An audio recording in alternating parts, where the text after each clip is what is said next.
Debout Congolais, unis par le sort, unis dans l'effort pour l'indépendance.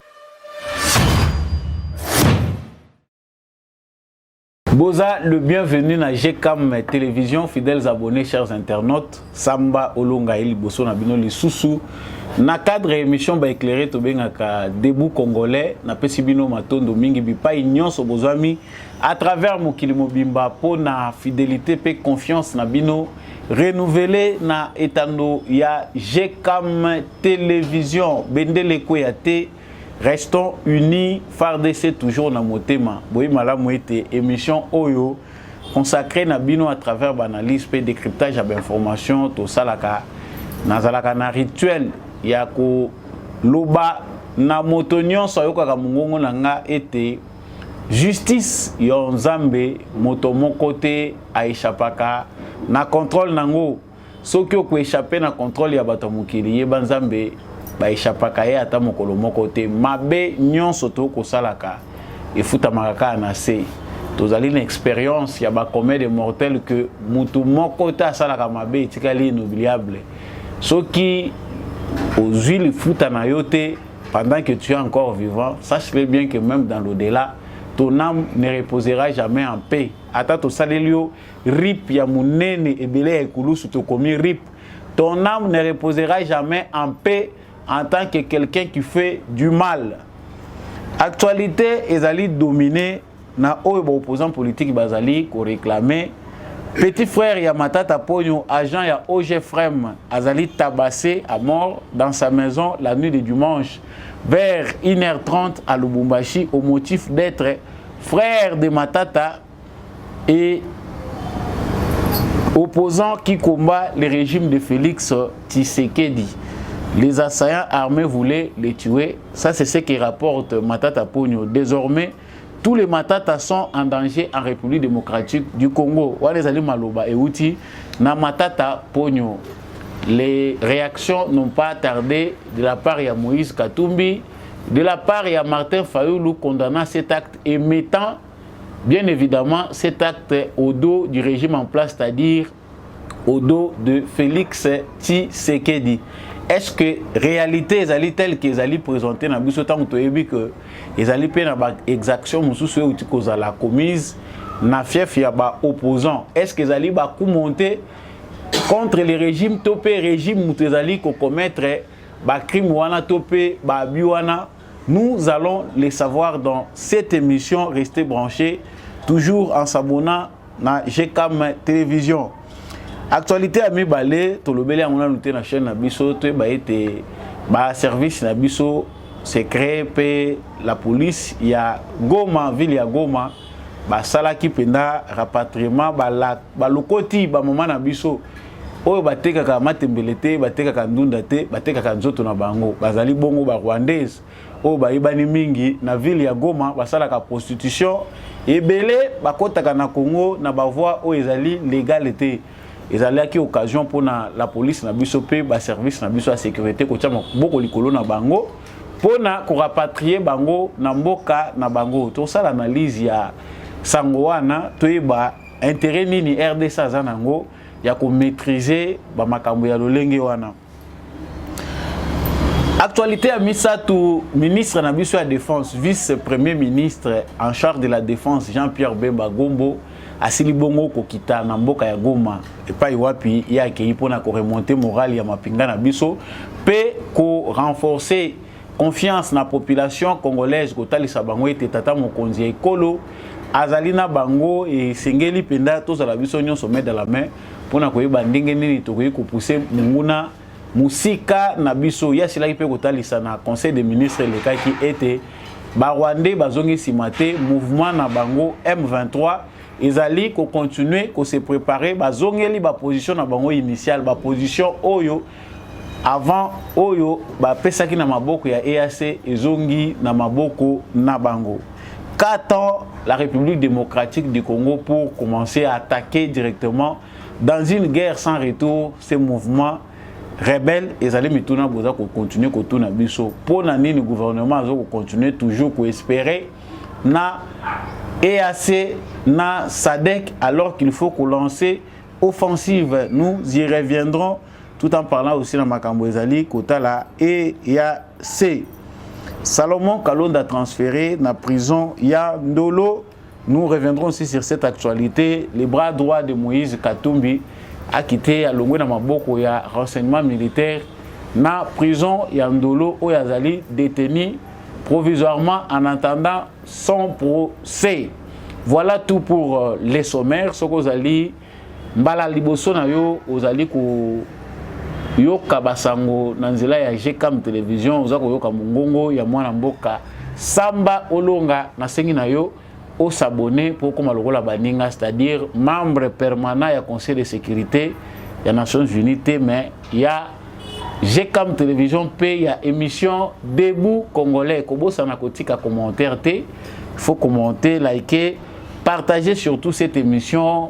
Yebsape voisin s'abonner, so ko moi lumière, pesape lumière wa bomba kangote ndena lobaka ka mwinda, et seulement poete epela pe ndako mobimba e ngenga kocha yango na se ya mesa na yote. Nazongi na actualité ndenge na uti ko annoncer bino yango sango baye bazali komibenga ba opposant ya République démocratique du Congo o ezali ko inquiété ezali sango ya agression ya petit frère ya Matata Ponyo John Matata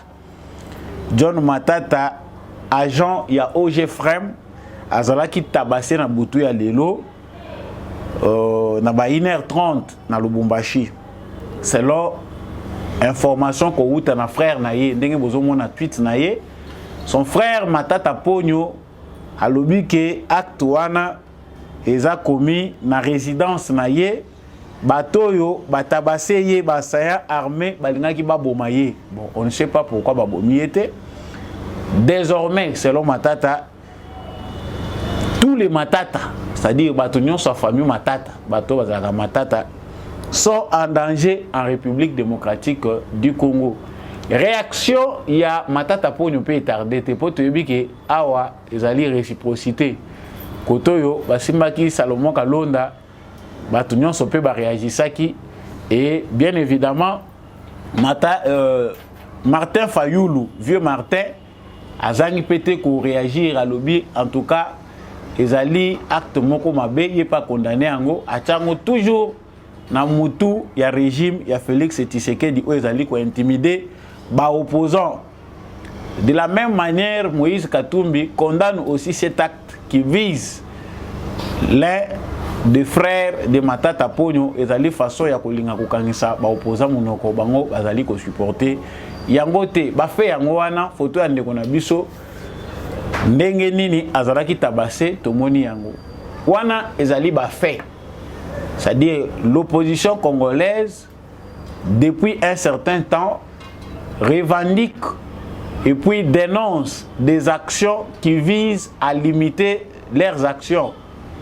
L'action na bango bazali ko limiter mon pouvoir en place à ju bango possible à travers ba service secret ko landela bango pene ko intimider ba proche na bango. Ça c'est ce qui sort de la bouche de ce que nous appelons opposants en République démocratique du Congo. Les 4 au moins parce que ba mususu bazana nous identifier te 4 na bango mais bango pe baza ko mibenga ba opposants. Sikoyo bandeko nyonso ba congolais tozwi sango wana toluki toye ba vérité ze pa wapi. Est-ce que régime ya Félix Tshisekedi est commis criminel jusqu'à tel point que pour na ko maîtriser opposition oyo ezo faire face na bango lokola bilan ya Tshisekedi za malamu te. Et lobby Martin Fayoulou Tshisekedi n'a pas un bilan convaincant qui convaincre le peuple congolais te. Yango wana il faut recourir na ba méthode wana pour étouffer kokangamino kwa ba congolais balobate. Ça c'est ce que pense Martin Fayoulou. Est-ce que zali bongo bandeko na ngai nous entrons maintenant na katia réalité au cœur du sujet. Opposition ezalaka la ndenge nango basalelaka. Soko oza opposant au commis déjà une expérience au koki pe ko beta mbodi na yo ou fabriquer réalité na yo pour communauté internationale bato bazali nzinga bayeba ete mutu oyo azali opposant na République démocratique du Congo aza menacé parce que mukili ndenge ezali kotambolela na ba régime nyonso criminel to connaître. Etienne Tshisekedi qui était dans l'opposition, Félix Tshisekedi qui venait de l'opposition, ceux qui ba touché opposant moko déclaration salami na ba opposant awa moko na biso aza touché ba enlever ye ba salir, ce sont des déclarations connues. Mais depuis que Félix Tshisekedi aza président de la République, makambo e salema na mboka na biso te pendant plusieurs années. Tout le monde a ngoko salema en termes des droits de l'homme. Si Félix Tshisekedi avait besoin de remplir les prisons des opposants politiques, il a besoin qu'il a dirigé Yemoko sans partage, Joe Mindongala, Franck Diongo, Jean-Claude Mouyambo, pour ne citer que ceux-là, devaient encore croupir en prison. Parce que Bakataki Bango sur base, il y a un procès de Bakangela Bango. Kabila jusqu'à son dernier jour, à Tkalaye Kozomoka noté à libérer Bango. Il y a des Kabilistes qui disent que Joseph Kabila na volonté naie de Franck Diongo Abimaki et tout ça, et c'est là qui résultat de négociation, le rôle à Tambou Mambalinga Gata les Sabiso, que c'était grâce à Joseph Kabila. Non, faux. C'est la volonté politique de Félix Tshisekedi d'ouvrir l'espace politique. Mais bande ko ezane loko moko eza planifié na Congo, liberté nyonso oyo to monaka, il faut ezala na limite nango. Na lobaka mingi, je suis en train de prendre par-ci par-là. Dieu qui nous a créés libres. Mais même Dieu avait bien réfléchi de mettre une limite à notre liberté pour liberté wane comme extravagante. C'est-à-dire, mibeko et bandera na yemoko tata nzambe. Asala mibeko. Awa ko simba te, awa simba te, awa simba. Toyebi ndenge sukaki. Pour ceux au moins qui sont croyants comme moi. Et la finalité c'est que ba déviationnisme o toza ko mona e banda uta mokile kelama. Tango Adam na Eva, ba monaki qu'il faut ba dévier. Mais nous ne pouvons pas aller là-bas parce que c'est aussi vaste. Bato bazako mibenga ba opposants congolais ba une stratégie à sika. Parce que ça paye hein, cette stratégie là soko za makasi ya ko mobiliser peuple azana simana yo stratégie wane simba kabongo. Etienne Tshisekedi lorsqu'il dénonçait à Béti eloko na yo ki Congo mobimbeninga ni pouvoir aza obligé à agir ou bien à réagir, c'est parce que le peuple congolais avait confiance en lui. Qui droit de l'homme, qui boye et bête. Mais opposition, tout ça, assister dans le opposition, moko fabriquée avec tous les moyens à leur disposition, mais incapable de mobiliser le peuple congolais, incapable de faire une opposition digne. Comment vous êtes prêts, bino moko bobo même approche na bino, pour présenter des preuves que le régime a Félix Tshisekedi est comme un régime moko sanguinaire, barbare et à répression? Nous avons vu des faits qui se sont déroulés lors de la marche organisée par nos frères qui ont choisi l'opposition. Sali marche. Nakati ya marche wana, nous avons tous les ingrédients qui démontrent qu'ils avaient l'intention que Kao ezala nakati ya marche wana batu bakufa pour bango ba répertorier ba crime oyo bakotia na mutu Félix Tshisekedi et pesa bango avantage de banda bisika epai wapi bato oyo batindaka bango bazali. Mais la justesse to ba sagesse ya mokonzi ya mboka na effort ya la police na biso esalaki que ba oyo bango bayaki na bango préparation na bango ba intention na bango ya mabe esuka na nzela. On les a bien maîtrisés. Au moment où au président lobby que les voyous ont été maîtrisés. Et soit qui m'a cassé parce que oui, mais ce que les Kamunao sont allés calculer le lobby que nazo bête ils ont réussi ou échoué. Ou les Skobova na kimia adversaire aya bête yo le sous loko. Et soit comme cassé. Les acteurs politiques wana tous ako benga matata ponyo de liste sanga Moïse Katumbi. Intention na bango ezalaki bato ba ku febele na Kinshasa. Pour ça ils avaient déjà planifié. Yango, tika biso tobe la déjà avant. Pour biso tobe la kaka. Les armes entre les possessions des civils, même détenus de manière régulière, doivent être recensés dans la ville de Kinshasa. Ngonga yango tozo beta c'était Peter Kazadi, ministre ya intérieur, ministre ya justice, Maman Rose Mutombo, ngonga yango yo parce que ça ne va pas. Il y a plusieurs armes entre les mains des anciens kabylistes. Même na Union sacrée. Ils ont été en possession d'armes. Pour na bango ils ont de manière régulière, c'est pour leur sécurité. Baye ke bazo sa malamu ya ba Congolais te. Baye na bango ke ko vanda na bandako na bango sa minduki na mabo bazo sa la ba Congolais, baza ko nginda. Au dos du peuple congolais, il fallait la bien équipés. La plupart ont des armes dans leur maison. Pas nécessairement parce qu'ils se sentent en danger face à Miyibi ou Bango, mais parce qu'ils savaient que un de ces 4 matins, les Congolais armes à seule voie on se défendre. Ces armes-là commencent à représenter un danger aujourd'hui. Bato baza habitué na ba crime, bazali obligé à commettre ba crime pour bachango na do ya pouvoir à Félix Tshisekedi. Ce que Matata Ponyo nous présente comme une agression, nous allons classer dans le cadre de l'acte posé, acte criminel pour abîmer victime. Et sa stratégie de victimisation. Dans l'émission, les cas qui ont été moni bateau bazali proche na Katumbi et puis proche na Rwanda, bazala ndenge moko na stratégie au Kagame azali ko utiliser.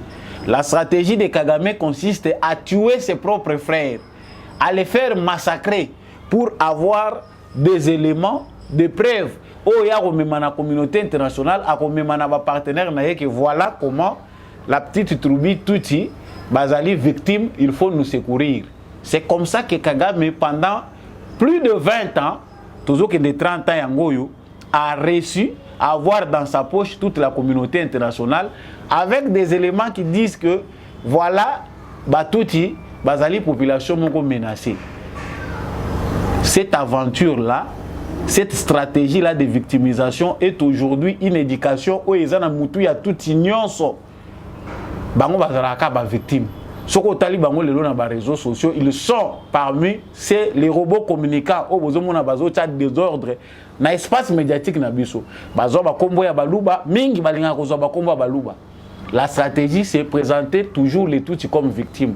Même si aujourd'hui la recette est connue et qu'elle ne marche pas, ils sont prêts à fabriquer même des vidéos. Voilà comment on a massacré nos vaches. Voilà comment on a tué un tel Tutsi sur tel coin. C'est tout ce qu'ils ont comme stratégie. Aujourd'hui, cette stratégie n'est pas seulement l'apanage de Kagame et ses frères Tutsi. Aujourd'hui, cette stratégie est venue aussi, et comme il peut Mupanzi na biso ba Congolais, cette stratégie est devenue celle de l'opposition congolaise. De vouloir faire massacrer des Congolais, tuer eux-mêmes des Congolais pour les présenter comme des victimes de la répression de Tshisekedi. Matata Ponyo na marche, na koya kozonga kota ndeko na esima na zo ba na ba prévu eza a. Matata Ponyo na marche a présenté biso badui. Alobi tala balle réelle ba utilizaki, alakisi lidusu na vitre. Alobi oyo eza masasi. Les policiers ils ont tiré à balles réelles sur la Jeep, c'est-à-dire pour présenter que Balingaki va bombarder Matata Ponyo. Mais quand on voit les faits aujourd'hui, premièrement, ils allaient piste à Liboso, Bakangeli, Salomon Kalonda, détention d'une arme de manière illégale. Na témoignage à Matata Ponyo, on comprend clairement qu'ils ont eux-mêmes utilisé une balle. C'est-à-dire, Dieu est grand parce que cette balle-là, et réussir ko boma mututé. Objectif na bango ezalaki que ba boma mutu. Comme ça bango bazala na preuve voilà la balle. Mutu abeta ka lisasi dui ekenda ko kwea kuna côté nini ekeite. Dui ekwe la ka place mutu a tiré azali. Maintenant tous la périmètre ici ka dui ekwe ko se retrouver ezokende ko se retrouver na kata jeep c'est que criminel azana jeep wana. Yango garde corps ya Matata Ponyo. Azo se retrouver yepé détenu akende ko expliquer comment. Et tout ça, ce sont des indices qui démontrent clairement. Moi, na ya muke, oyo batata na ye ba négligé qui a se retrouver na ba kuluna mususu recruté pour na kubundana la police. Ces petits garçons là, mineurs, ceux qui président de la République a s'impliqué quitter na kati affaire wana, nous savons que l'enfant devait mourir selon les plans de l'opposition. mwana wana nano akufite safu na mukebai déjà basi babelelaki que mwana za gravement aza l'agonie déjà basi babomie. Mais comment ne pas avoir de preuves? L'enfant a été sauvé parce que garde républicaine ne précéda qui bango. Déjà Moïse Katumbi a sa tambu simbongo bazo luka déjà bacha mwana côté. Côté na presse balobi mwana liwe lingezwa. Mwana kubika tel mwana za déjà ya kukufa. Ba déplacer mwana bakene na hôpital mususu. Tant total ki mwana président qui ko visiter, on n'a pas eu la même impression qu'information bango ba pesa ki biso. Donc on comprend que la stratégie était que l'enfant meurt. Bazo victime o bango ba ko présenter que voilà régime Tshisekedi des Oboma. Bino bato bozo tambola na Katumbi, analyse les eaux continuer. Bino bato bozo tambola na Matata Ponyo, bozo tambola na Fayulu na Sesanga. Sachez-le bien que vous pouvez être victime l'un de ces 4 matins, il y a stratégie na bango. Bino nde mutu bako sacrifier bino bango moko parce que baza déjà na milice. Tant mutu azali na souci à peuple congolais, ils ont recruté 50 agents de sécurité. Batamoula armé dans une marche. Quelle intention il a? Service n'a besoin de sécurité et minimiser qui va faire wana. Parce que déjà il fallait identifier toutes ces personnes là. Baza recruter wapi? Est-ce que l'État y est bibango? Baza ya sécurité ya mbokanine. Aujourd'hui, nous avons tous ces éléments. Côté Adelis Sanga a présenté Bissopé Bafé. Tout ça va continuer liste des Amoulaï. Il a perdu l'un de ses représentants à parti politique na Kanang. Tout comme à Kinshasa, on nous présente encore une maman. Je parlais de cette actualité, de cette information. Toujours dans l'émission, dans Bossani émission, mais dans le Bela Kiango. Denis Sanga, il y a des semaines passées, je ne sais pas si c'est un mois, il n'est pas présenté qui moi, Simonko, à l'objet qu'Azali victime. Pourquoi cette maman-là a été visée avant veille à Sitine? Bah, l'évacuer. Et c'est sur base d'enlèvement wana de maman na yeko kufa. Moko ya ba cadre ya parti na yi. Est-ce que tant que ça la façon de faire ya Félix Tshisekedi, tous les opposants sont au pays. Exilés politiques azate zéro. Opposition oyo tant que ça la profil ya ba candidat. Totali Matata Ponyo. Si seulement, non seulement si, ce ne sera pas des amnésiques qui vont aller cocher chez la case pour voter Matata Ponyo. Qui d'autre peut voir Matata Ponyo? Matata Ponyo qui a détruit tout un projet qui devait aujourd'hui nous sauver, les autres la Massango, pour construire une université bien privée. Est-ce qu'un Congolais normal peut voir profil de Matata Ponyo comme quelqu'un qui peut apporter du bien aux Congolais? C'est déjà un candidat. Ils sont là parce qu'ils ont les moyens. Commerce, facilement, ils ont Congolais. C'est dire facilement des choses à la télé, c'est payer, donner quelques moyens aux jeunes gens pour manipuler Bango. Dans d'autres la profil, il y a Sesanga. Qui peut avoir intérêt à aller tuer cadre et parti à Sesanga? Le parti de Sesanga est implanté où? Est-ce qu'au nom il y a parti à Sesanga peut organiser une manifestation avec des militants de son parti, dans l'idéologie Nini, et qui croit en Sesanga? Nous savons que Sesanga, pour la députée, il a fallu se défendre dans Kassai, une place à originaire. À cause de Bango que je suis avec Tshisekedi. Aujourd'hui, quand Sesanga va aller se présenter à Kolobazana Nani, na Fayulu, na Katumbi, mais soyons un peu clairs. Tolongwe Sesanga, toyena Moïse Katumbi. Pour quel intérêt? Balobi bazako zo Salomon Kalonda, balobi bazako traquer tel, balobi bazako ko intimider, bakangi Salomon Kalonda de manière illégale pour na ko fragiliser opposition. Rien à voir avec la volonté à Félix Tshisekedi ya ko maîtriser bango. Tshisekedi sait que kozwa batouana ko favoriser bango o bokangaka bango bo traquer bango eza ko pesa bango force. Mais néanmoins, on ne peut pas continuer à donner l'impression que Moutako kosala nenyon soit lingi parce que ceux qui bosimbi bango mapateko kweya faux. À un certain niveau, il faut arriver à appréhender batukola ki sabatu nini mibeko elobi. Parce qu'il y a certains qui ont conçu faiblesse et l'autre wana lokola faiblesse.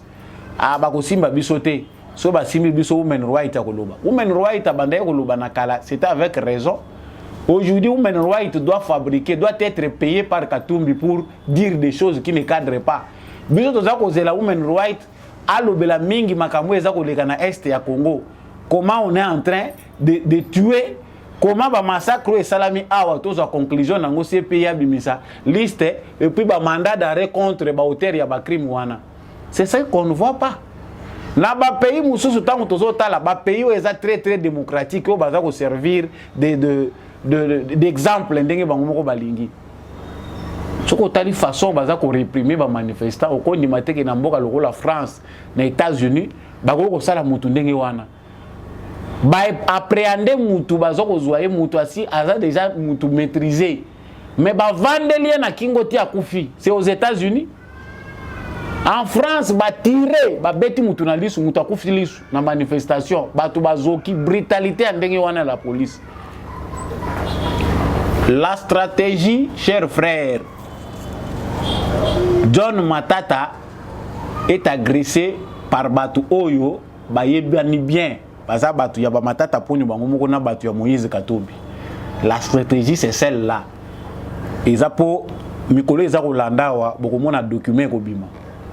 Compte tenu de ce qui s'est passé, tous les habitants sont en insécurité, opposant Matata, baza kolandela ye bazolandela na famille na ye parce qu'aza candidat président, tout le monde ba fait oignon ces a commis, on a tué quelqu'un, un membre du parti à Sesanga, maman tela kufaki, mutu ya Moïse Katumbi bakangiye injustement, azali ko se retrouver azo sambaza en prison de manière injuste, prisonnier politique à Tshisekedi.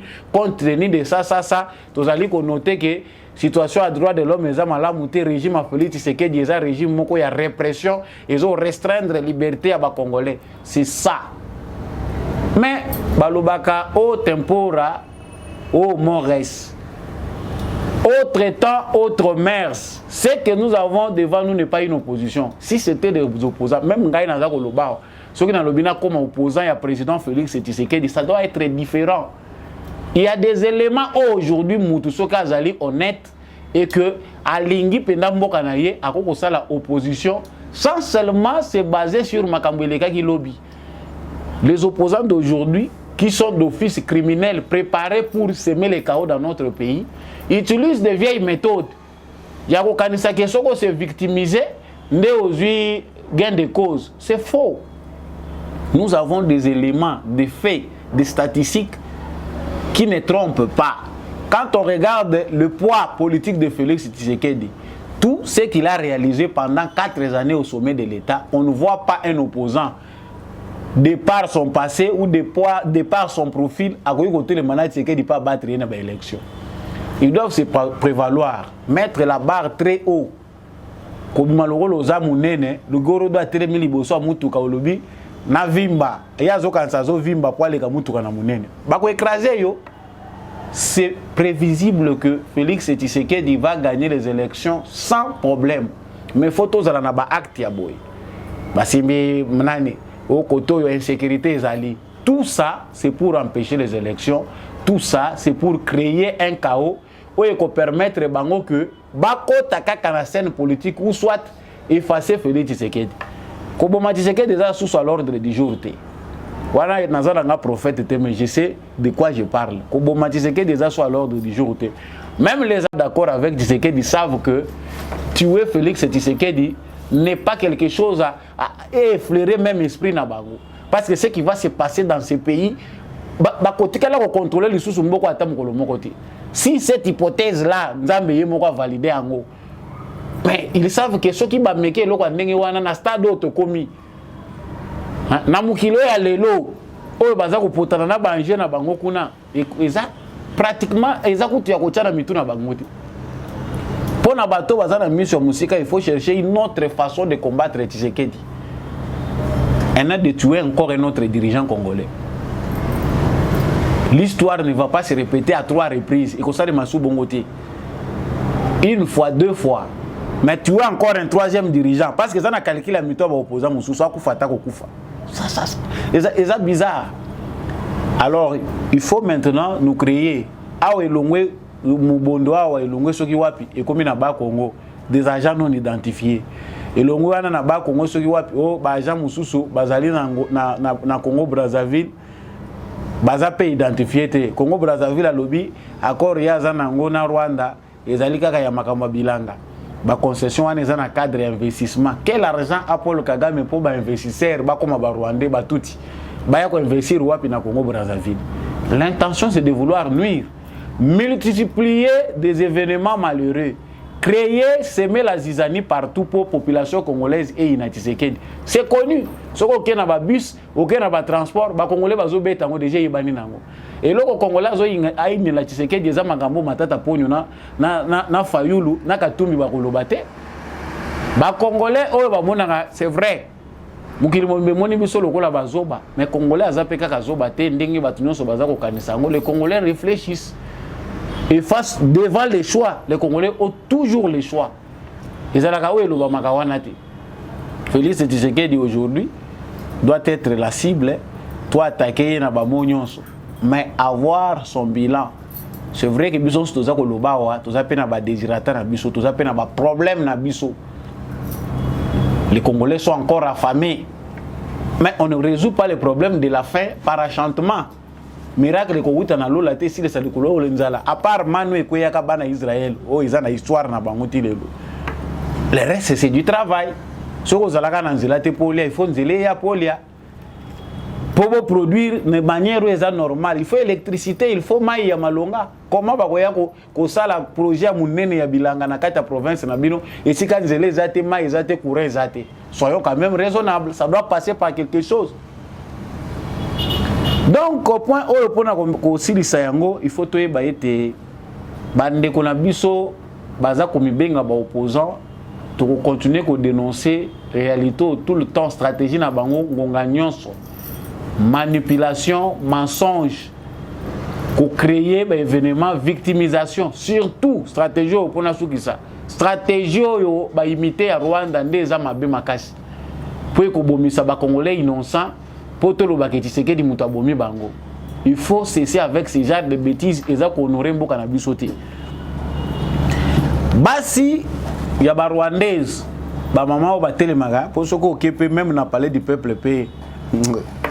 Mboko yo soko tunité okoyeba pe karaté parce que presque na ba commune na biso nyonso ya ville ya Kinshasa ba maman baza na bango côté ka kabelo te baza côté ka ndunda te bazo te ka bango ba monique eza marchandise o ko emporter te bosila nika wana ça se vend à Kinshasa et de manière oyo to éviter ce que l'état congolais a ko gérer parce qu'en termes de renseignement en termes de sécurité il faut que ça la musala wana na Goma ba mama wana oyo ba kino balingaka mingi bazaka na ba forme oyo ba forme charismatique na Congo pe bazalaka na bango mais biso le roi toza na culture et importation to komi ko importer pe na basi ezate ke o vandaki na yo na Chine bolingo na chinoise moko bote biso awa bandumba baza na Congo mais on préfère importer. Il y a l'autre fois bakangaki awa soki pona proxénétisme chinois moko abandaki ko importer ba femme chinoise awa bayaka kosala kindumba awa, c'est-à-dire batie bango bavandi bazali ko louer ba service na bango mbongo ye mutaza ko zo ipia za kofuta ka bango na suka ya sanza awa na Congo basi batondi kilikili baza pe na chômage mais importation ezo salima. Ça c'est aussi un mal congolais qu'il faut comprendre. Maintenant aucun dekuna été na ko faire perdre bino sujet zali basi oyo ya Rwanda bayaka kosala kindumba na Congo bayaka kosala ba service ebele bazali na présente na territoire congolais de manière illégale balokotaki bango na ba service à sécurité sango la linaki ko panzango depuis semaine elekaki me bolanda na no vidéo wana simatokozonga.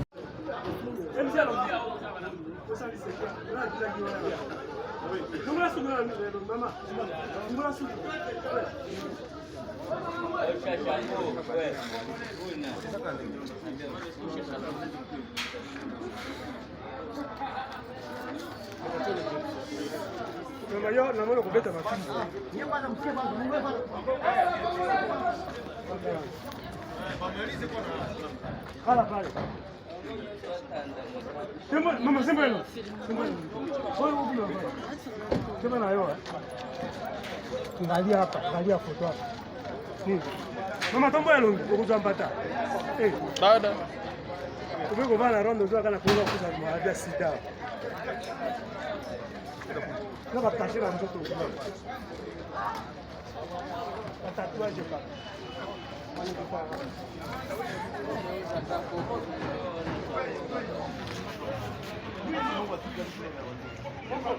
Mniangalie.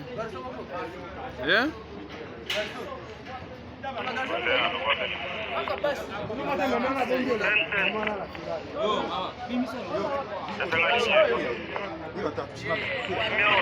Wewe simama. Wewe simama.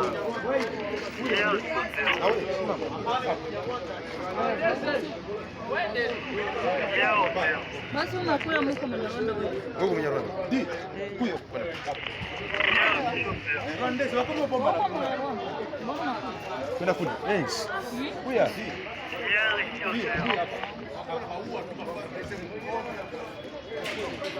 Hapana, kila aina mission au wasiboyo baya kupesa boro wane papo.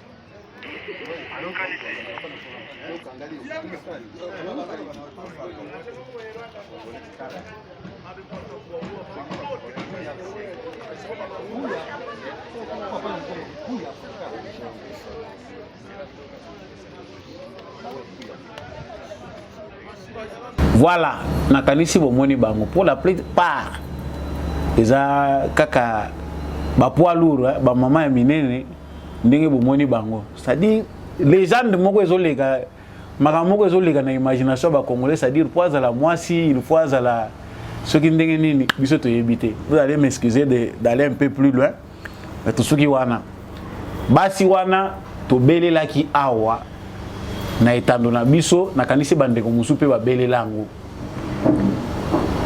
ba généraux bazo kufa, ba colonel bazo kufa, des Congolais meurent de manière mystérieuse na katia misala na bango.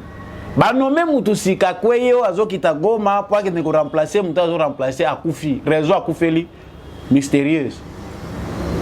Muta keibo ba empoisonner ye.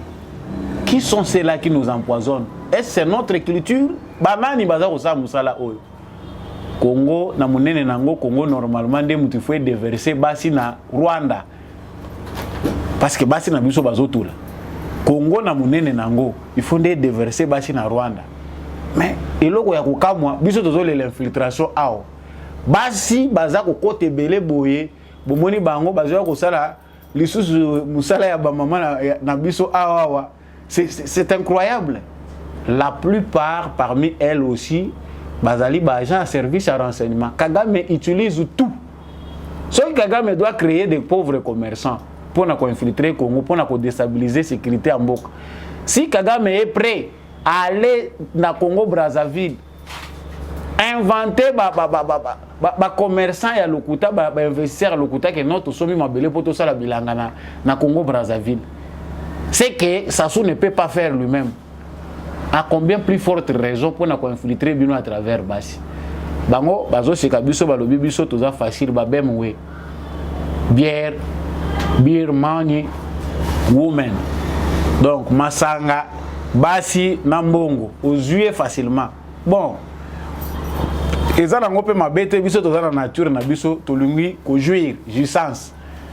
Na ndenge ya mabete soko après olie na ndenge na yo zimbongo na yo mutakende kolanda yo koto ke sepela na mbongo na yo mais balobi to milengele service na biso ya sécurité basali musala munene mais za ko senga basala ngo lisusu davantage ba femme wana baza complète te, il faut recenser basi wana bazali kotambola na kati ya ville ya Goma ya ba Rwandaise basi oyo ba humanitaire ba hôtel ebele ba nini ebele baza ko préférer ko embaucher na kati ya ville ya Goma. Qui sont ces femmes? Derrière les rideaux, est-ce qu'il se cache une politique? Pour nani ba service ebele ba ONG ba humanitaire baza ko travailler na basi wana. Notre service de renseignement a du travail. Ezali musala ya kozwa na PTT, eza musala moko soki tolandi na profondeur. Na lobaka eloko moko awa. bande kumusu babelinga balobité lobaka ngo mais talaka kaka. De Rwanda a pris beaucoup de temps à nous infiltrer. Casser cette stratégie, asseoir notre propre stratégie pour Bissoto reprendre contrôle de l'Afrique centrale et plutôt jouer rôle à Bisso en tant que pays à vocation de puissance. Il faut aussi un service de renseignement puissant. Il faut la stratégie à Sika et renseignement Bisso peut être intégré en haut. Pour la stratégie et pour Bisso infiltrer Bisso, tina banda kuna Bisso, tina ba église nous sommes infiltrés. Il y a un pasteur, nous sommes besoin quand ça va pasteur mais wazo te abino pe kitoko mulimo ezo kita. Mais ce que landeli po kende koye baba origine na aux autres ko tracer yete. Nous sommes infiltrés même dans nos églises. Et là quand je dis bah église c'est sans exception, même les églises catholiques, les églises toutes nos églises aujourd'hui infiltrées. Mutate abino wa utaka Goma et bango ba utaka mpanza est pasteur a terre kitoko azo sala boy. Bah j'ai un renseignement. Donc notre état aujourd'hui n'est pas sécurisé. Makamboisé belé o ezo senga que bisoto revoir pour que notre pays aille de l'avant. Makambo ba congolais senga la battre les ya boy. Bozo importer biloko kolia ba sojis ezo uta Rwanda. Bozo ko importer. Na ba pomme de terre mususu pe ezo ko uta Rwanda. Vous importez tout, même les femmes. Da oyo komi na ba femme ya chambre po bo ba femme bazo travailler na ba service à hôtel na Congo, il faut ba uta Rwanda. Oh, importation. Quel genre d'importation? On importe les femmes.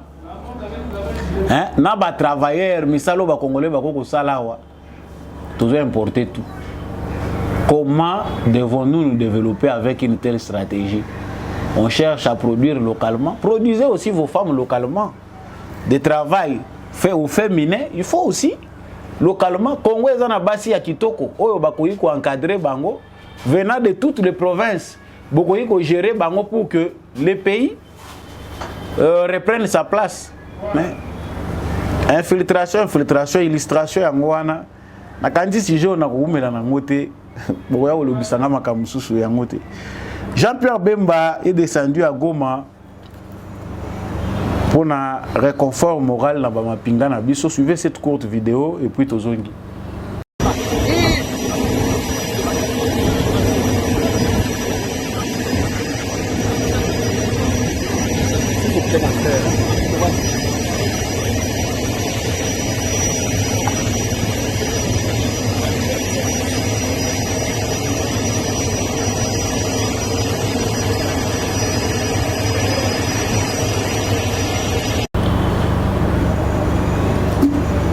Voilà, nakanisi Jean-Pierre Bemba Bolandier Malam a sali descente Mokola Lelo après avoir donné l'information que mouvement M23 et Rwanda bazali ko renforcer ba position na bango et biso to ko ménager à taille fort mon côté pour na ko défendre mboka na biso leur nyonso batekela ki biso awa espoir ya lokuta mensonge ba pesa ki biso que ba M23 bazali ko se retirer déjà sous supervision ya EAC ba sali bazola ki biso na camp ya Rumangabo comment M23 azali ko céder position ko tikela ngo EAC. Aujourd'hui c'est connu que ba pays membre ya EAC pour la majorité oyo bayaki na nzela ya EAC batindaki ba militaire na bango awa. Objectif na bango ezalaki que Goma est tombé pour plier Félix Tshisekedi. Ça je pense que les informations to ko pesa le sous-souté. Congolais nyonso azana ngona mutu na ye que aux forces négatives s'ajoute la force régionale. Mais on n'a pas le choix quand on dirige, des fois on n'a pas toujours le choix et toutes les solutions pardon ne sont pas toujours à portée des mains. Batebele tilelo ba ko pardonner ka Tshisekedi te. Hein, aza très naïf, azo croire facilement.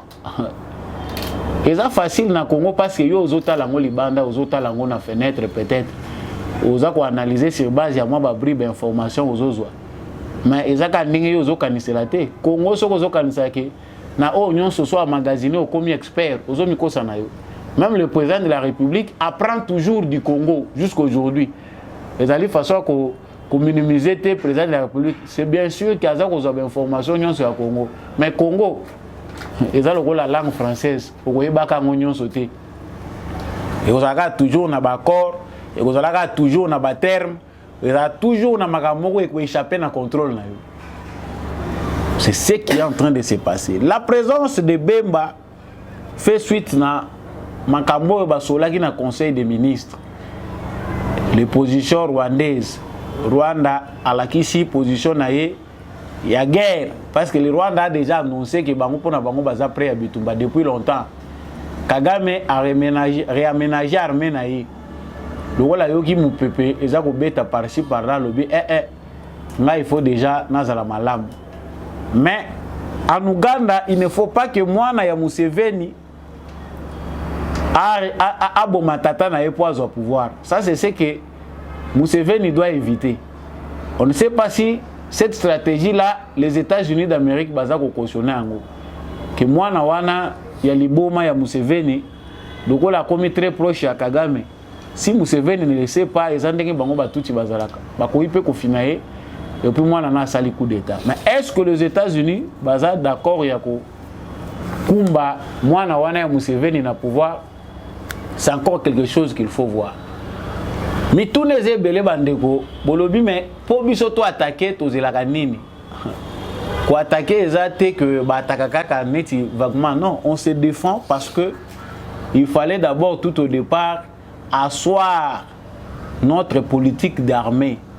Biloko, le président de la République a sali au cours de ces 2 dernières années, ils allaient déterminant pour notre action où ils allaient Kolanda. Réforme et armée, pour réarmer armée na biso parce que l'équipement malungé zaki les sous-soutés a parmi ma priorité.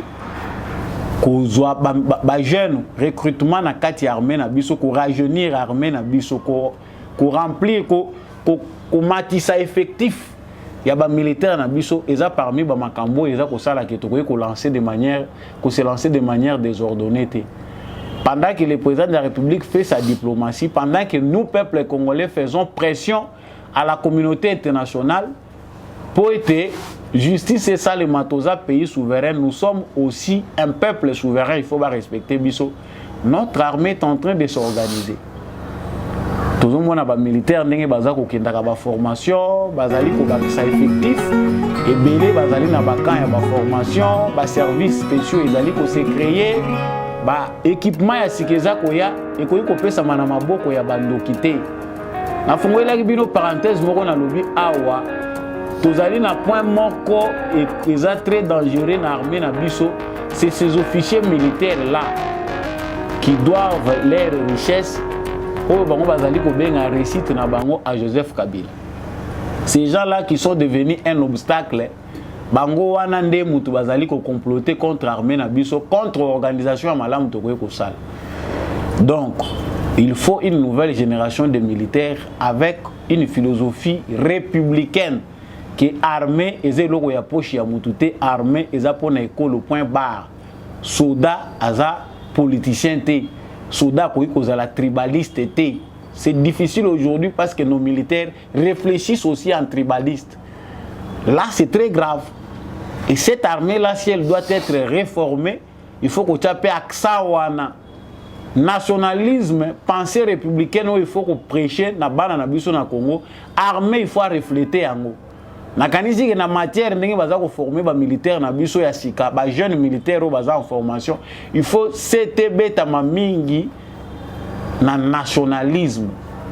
Ozali militaire et école na yote, ozali mutu kokota ba débat politique té. Okoyeba non politique ko comprendre mais ozawana pona kokota makambo ya ba politicien té, ça doit beaucoup être insisté parce que si l'armée, la police, le service à de renseignement va intégrer les notions essentielles pour un état de droit, pour une démocratie, on a dit que facilement et avec beaucoup plus leadership pour permettre que les Congolais la bulo ko ezana mituna ba. Donc Jean-Pierre Bemba ne fait que réconforter le moral. Pour quitter à construire terrain et ça a une importance makasi et ça là est ba troupe ba garder moral na bango que ba autorité bazali ko tambola na biso. Mais tout to lobaki na bino que surprise ezali. C'est que le Rwanda craint, ça va finir par arriver. Mais vous verrez que quand le Congo va lancer ce que nous attendons là, ce dont nous avons besoin, la guerre sera finie. Mais hésitation mususu munene eza na ngambu na biso ezali parce que biso toza komona Rwanda mais ezande mukili mobimbe batami na sima Rwanda tokobunda na mukili mobimba te, il faut to étaler buzoba ya mukili mobimba pour que enfin to trouver voie où to mettre fin à l'aventure. Les solutions sont déjà là, mais il faut les bons moments pour les mettre en exécution. Salomon Kalonda a transféré à la prison centrale de Ndolo. Après Nyon Sue Lekaki, Salomon Kalonda, bras droit, il y a Moïse Katumbi à rejoindre Mwagashushu na prison ya Ndolo. Et pas Iwapi et Milimute. Banzoto na bango ekende kopema kuna kino ba procès na bango de kopesa biso véridique final. Basakana kana sûreté à l'état te tokomi na zone rouge. Le Congo est menacé pour que tokota na émergence te. Il y a des complots partout pour empêcher les Congolais de s'organiser, empêcher à Félix Tshisekedi de réorganiser cet état. Alors ceux qui mutuazali ko se présenter comme obstacle pour Namboka Oyoe qui est de Libosote, il est aussi l'homme à battre, c'est un ennemi de la nation. Si Moïse Katumbi veut se présenter comme un ennemi de la nation, si Joseph Kabila veut se présenter comme un ennemi de la nation, Binoumoro Boyebi réponse, c'est ce qui doit être fait. Et on pense que Wana Tshisekedi Dako Yembangote n'a pas discours. C'est lui en tant que garant de la nation, commandant suprême des forces armées, d'éliminer Batou Oyo Bazab ennemi de la nation. Tant que chef de l'État, Moutou a prêté serment comme président de la République. Même si Zara militaire était à comme militaire Mukolowana, parce que Bazo Bengaye, chef numéro 1 à Basoda Nyonso, il est président de la République. C'est-à-dire, il a Moutako Beta Massasi à Liboso, il est président de la République. Attends Angela ya Bik, attends Angela ya ordre. Monsieur le président de la République, les Congolais réclament vengeance.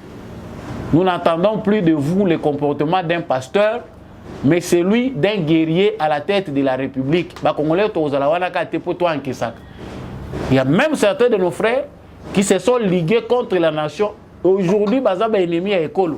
Mais Moutandenge wana liwa nde sentence na ye asuka. Na komi na suka ya émission na biso na kanisi ke bozaki ebele na mukolo lelo lundi pona kolanda samba olonga na pesi bino matondo mingi ndenge bo partager etando oyo ba éclairer ce qui éclairage ekomeli yo pe ozui moi révélation na maloba na ngai partager ngo pe na voisin po atikala na mulilité biso nyonso tozala bongo éclairer. Merci na bandeko nyonso balandi debout congolais depuis France, depuis Allemagne. Merci mingi une équipe technique yande kombi à Chako oyo azalaki na sima caméra pe na réalisation pour être émission oyo komela bino na tondi botondi na apôtre Gérard Kabeyana maman Thérèse qui séjourne à Kinshasa na pesi bino matondo mingi na l'homme de la vérité des urnes Jean-Louis Timbalanga. Merci mingi na maman Bilonda, papa Boniface Mpunga et tous les autres membres fidèles. Il y a debout congolais bozalaka ebele émission soki l'équité bomona malamu te.